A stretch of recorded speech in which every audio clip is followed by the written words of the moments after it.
Also, I remember reading John Ramirez's book and listening to his testimonies. And so, one testimony that stuck out to me was a woman. She was a Christian woman and she was committing adultery with a married man.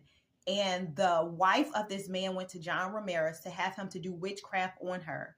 And John Ramirez said the wife told John Ramirez that the woman was a Christian, and John Ramirez said he'll do it for free.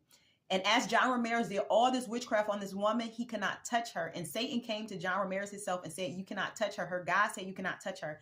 I said, Lord, how could you protect a woman committing adultery? Like, so this set on my heart, and I continue to press into the Lord and press into the Lord. Why was this allowed? Why was this acceptable?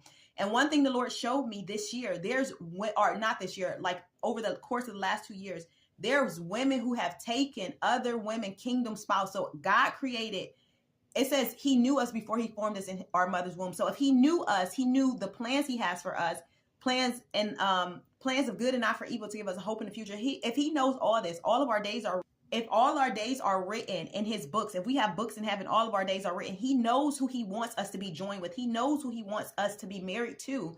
And these witches do too. They see and they break up holy matrimony. So what they would try to do is get the kingdom person to yoke to them, whether it's a witch or a warlock, a male or a female witch.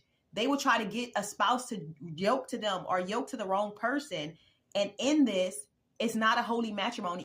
So Jesus Christ said, having you read what is written, what God has joined together, let no man separate. So what God has joined together, what Satan joined together, God can separate it regardless. It can't be separated, but what God has joined together, let no man put asunder.